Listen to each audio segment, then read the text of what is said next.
représente Paul Ouellet, bénévole au réseau Mentorat, auprès d'entrepreneurs qui sont des directrices et des directeurs généraux de coopératives et d'entreprises à but non lucratif.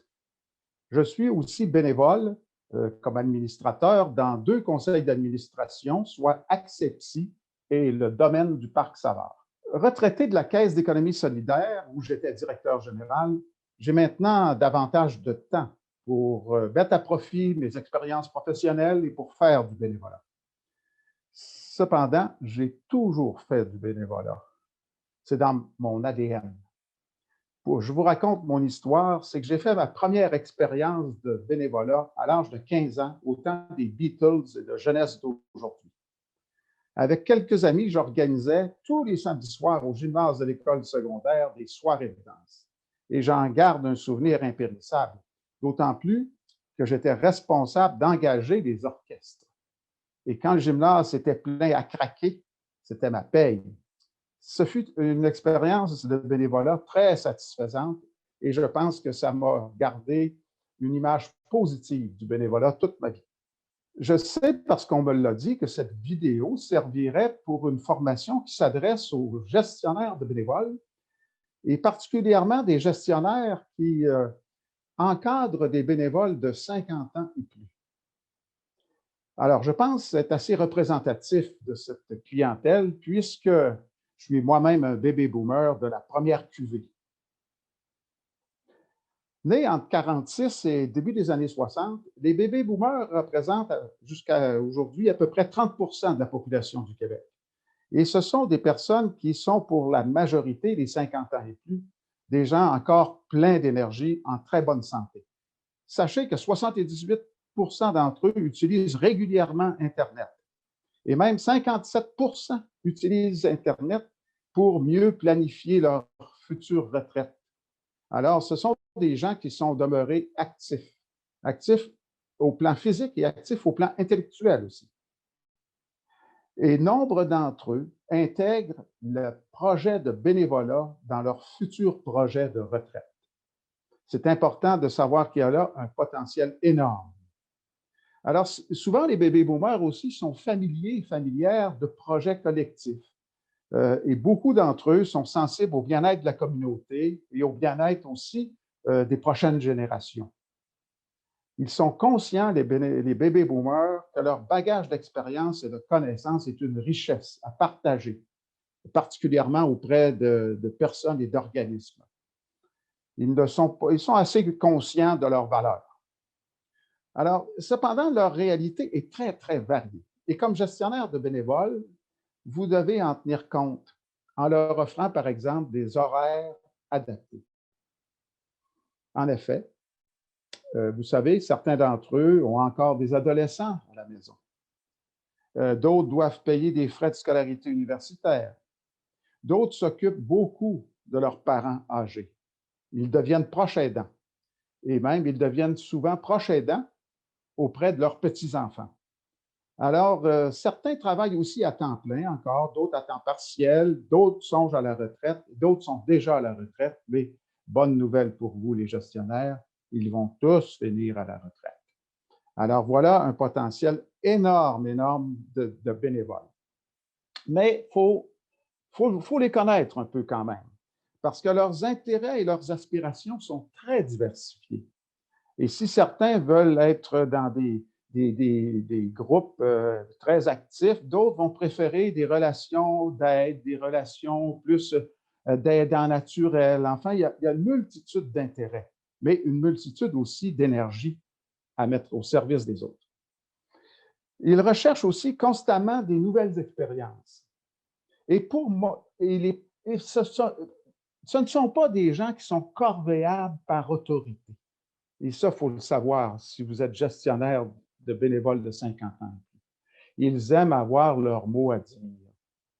Ils aiment qu'on tienne compte de leurs talents. Ils aiment qu'on tienne compte de leurs intérêts. Alors, ce sont des gens qui sont toujours faciles à gérer, mais qui, une fois mobilisés, vont être dévoués corps et âme, parce qu'ils veulent demeurer actifs de corps et d'esprit. Ils veulent établir des liens, ils veulent continuer à apprendre. Alors, c'est un peu le portrait général, je dirais, des 50 ans et plus que vous allez recevoir dans vos organisations bientôt, là, si ce n'est déjà commencé.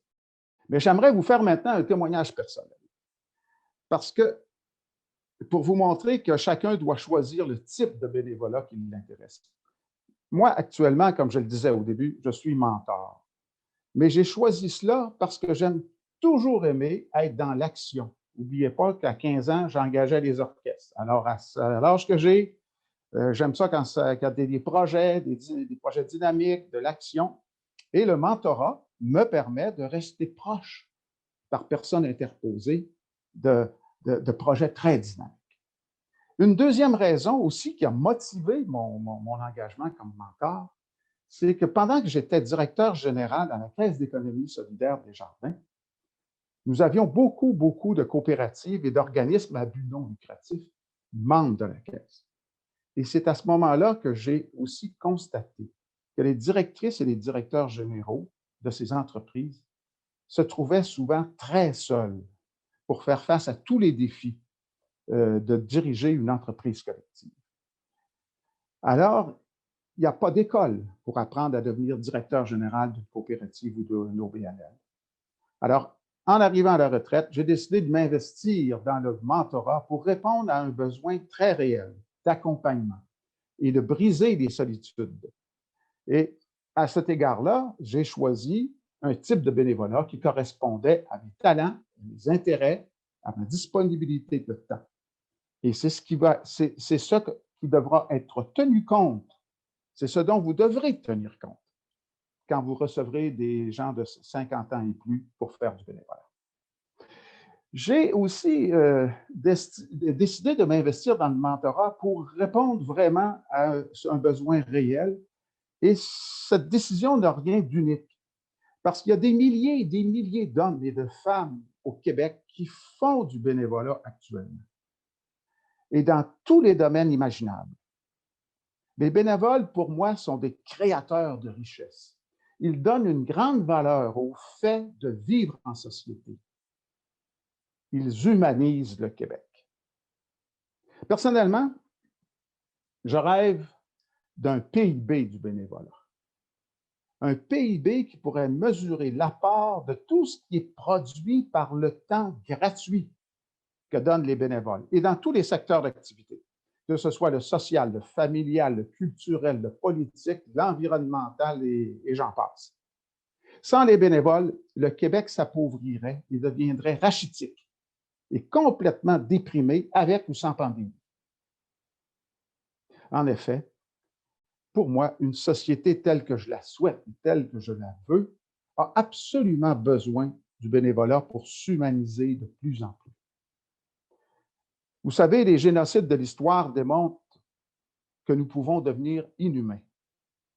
Mais des modèles comme, par exemple, Nelson Mandela, démontrent au contraire qu'une société peut devenir plus humaine que ce qu'elle est.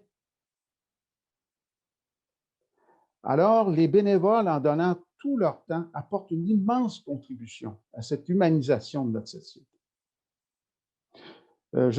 Enfin, je vous confie un secret, c'est comme citoyen, je constate actuellement une fragmentation sociale qui m'inquiète. C'est comme si chaque souffrance individuelle devenait une cause qui ne donne plus droit de parole qu'à ceux et celles qui vivent cette souffrance. Et je me pose la question, comment l'exclusion peut conduire à l'inclusion? Le repli sur soi, sans pont vers l'autre et sans pont vers les autres, conduit à la fabrication d'îles. Nous pouvons très bien vivre sur nos îles respectives, au risque de nous appauvrir collectivement. Et ce constat me fait souhaiter que des ponts soient créés entre nos îles, et l'un de ces ponts, c'est le bénévolat. Avec lui, nous pouvons aller à la rencontre de l'autre. Avec le bénévolat, nous pouvons créer des lieux de diversité, des lieux de rencontre entre des générations différentes, des gens d'origines différentes, des statuts économiques différents et des générations différentes. Nous pouvons créer des lieux où la diversité peut se rencontrer et collaborer ensemble. Alors, dans les prochaines années, le Québec on vous l'a annoncé, comptera de plus en plus de personnes à la retraite et un potentiel immense de bénévoles. Alors, saurons-nous les mettre à profit? Personnellement, par mes engagements, je suis en lien avec plusieurs jeunes de 25-30 ans. Et nous allons, avec mon expérience et avec leur fougue et leur jeunesse, marier tout ça et bonifier des actions, bonifier des projets. C'est ma ligne de bénévolat. Mais sachez, gestionnaire, qu'il y a une multitude de lignes de bénévolat, mais vous devez toujours tenir compte des aspirations personnelles du bénévole, de ses talents personnels, de ses intérêts. Et cette alliance intergénérationnelle, cette alliance dans la diversité, m'apparaît des plus fructueuses pour le futur. Et je vous souhaite vraiment une bonne chance dans votre gestion des bénévoles de 50 ans.